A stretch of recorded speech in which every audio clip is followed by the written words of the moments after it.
ದಯವಿಟ್ಟು ನಾನು ಮಾನ್ಯ ಮುಖ್ಯಮಂತ್ರಿಗಳಿಗೆ ಹೇಳಕ್ಕೆ ಇಷ್ಟಪಡ್ತೀನಿ, ಈ ಹಠಮಾರಿ ಸಿದ್ದರಾಮಯ್ಯ ಅನ್ನೋದನ್ನು ನೀವು ತಪ್ಪಿಸಿ ನಾನು ಕೂಡ ಒಬ್ಬ ರಾಮಭಕ್ತ ಅನ್ನೋಂಥ ಮಾತನ್ನು ತೀರ್ಮಾನ ಮಾಡಿ ರಜಾ ಘೋಷಣೆ ಮಾಡಬೇಕು, ಸರ್ಕಾರಿ ರಜಾ ಘೋಷಣೆ ಮಾಡಬೇಕು ಅಂತ ಒತ್ತಾಯ ಮಾಡ್ತೀನಿ.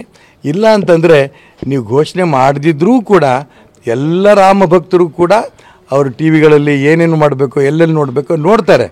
ಆದರೆ ನಿಮ್ಮ ಮನಸ್ಥಿತಿ ಇದೆಯಲ್ಲ, ಈ ಒಂದು ನಾವು ಯಾವುದೇ ಕಾರಣಕ್ಕೂ ಸರ್ಕಾರಿ ರಜಾ ಘೋಷಣೆ ಮಾಡೋದಿಲ್ಲ ಅನ್ನೋಂಥ ನಿಮ್ಮ ಮನಸ್ಥಿತಿ ಒಂದೇ ಕಾರಣ, ಇಡೀ ದೇಶದ ಜನಕ್ಕೆ ಗೊತ್ತಿದೆ, ರಾಜ್ಯದ ಜನಕ್ಕೆ ಗೊತ್ತಿದೆ, ಮುಸಲ್ಮಾನರನ್ನು ಸಂತೃಪ್ತಿ ಪಡಿಸಬೇಕು ಅನ್ನೋಂಥ ನಿಮ್ಮ ಭಾವನೆ ಇದೆ.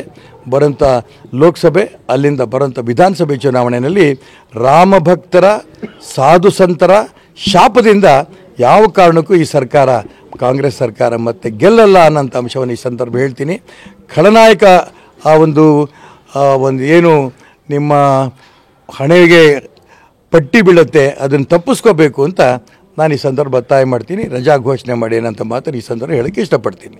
ಸಿದ್ದರಾಮಯ್ಯ ರಜೆ ಕೊಡಬಾರ್ದು ಒತ್ತಡ ಇದೆ ಸರ್, ಏನಾದರೂ ರಜಾ ಕೊಟ್ಬಿಟ್ರೆ ಮುಸಲ್ಮಾನ ಓಟು ಹೋಗ್ಬಿಡುತ್ತೆ, ಈ ಭ್ರಮೆ.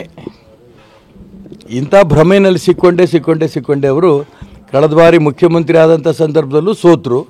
ಈ ಬಾರಿ ನಾಳೆ ಬರೋಂಥ ಲೋಕಸಭೆ ಚುನಾವಣೆಯಲ್ಲಿ ಈಗಾಗಲೇ ಅವರ ಮಗ ಹೇಳಿದ್ದಾನೆ, ನಾನು ಹೆಚ್ಚಿಗೆ ಸೀಟು ಕಾಂಗ್ರೆಸ್ ಗೆದ್ದರೆ ನಮ್ಮಪ್ಪ 5 ವರ್ಷ ಮುಖ್ಯಮಂತ್ರಿಯಾಗಿ ಮುಂದುವರಿತಾರೆ ಅಂತ.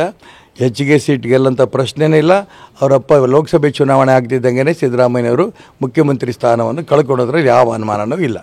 ದಯವಿಟ್ಟು ನಾನು ಮಾನ್ಯ ಮುಖ್ಯಮಂತ್ರಿಗಳಿಗೆ ಹೇಳಕ್ಕೆ ಇಷ್ಟಪಡ್ತೀನಿ, ಈ ಹಠಮಾರಿ ಸಿದ್ದರಾಮಯ್ಯ ಅನ್ನೋದನ್ನು ನೀವು ತಪ್ಪಿಸಿ ನಾನು ಕೂಡ ಒಬ್ಬ ರಾಮಭಕ್ತ ಅನ್ನೋಂಥ ಮಾತನ್ನು ತೀರ್ಮಾನ ಮಾಡಿ ರಜಾ ಘೋಷಣೆ ಮಾಡಬೇಕು, ಸರ್ಕಾರಿ ರಜಾ ಘೋಷಣೆ ಮಾಡಬೇಕು ಅಂತ ಒತ್ತಾಯ ಮಾಡ್ತೀನಿ.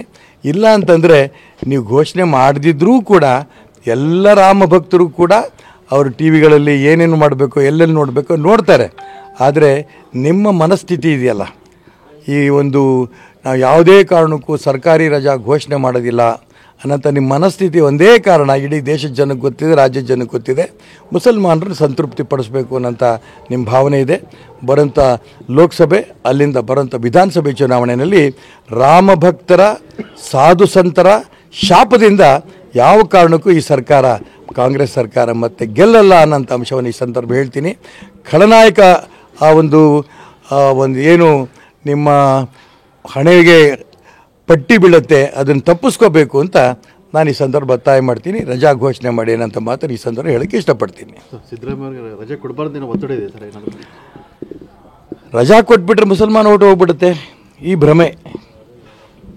ಇಂಥ ಭ್ರಮೆಯಲ್ಲಿ ಸಿಕ್ಕೊಂಡೆ ಅವರು ಕಳೆದ ಬಾರಿ ಮುಖ್ಯಮಂತ್ರಿ ಆದಂಥ ಸಂದರ್ಭದಲ್ಲೂ ಸೋತರು.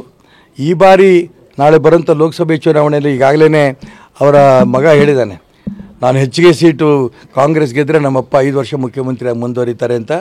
ಹೆಚ್ಚಿಗೆ ಸೀಟ್ ಗೆಲ್ಲಂಥ ಪ್ರಶ್ನೆನೇ ಇಲ್ಲ. ಅವರಪ್ಪ ಲೋಕಸಭೆ ಚುನಾವಣೆ ಆಗ್ತಿದ್ದಂಗೆ ಸಿದ್ದರಾಮಯ್ಯನವರು ಮುಖ್ಯಮಂತ್ರಿ ಸ್ಥಾನವನ್ನು ಕಳ್ಕೊಳ್ಳೋದ್ರಲ್ಲಿ ಯಾವ ಅನುಮಾನವೂ ಇಲ್ಲ.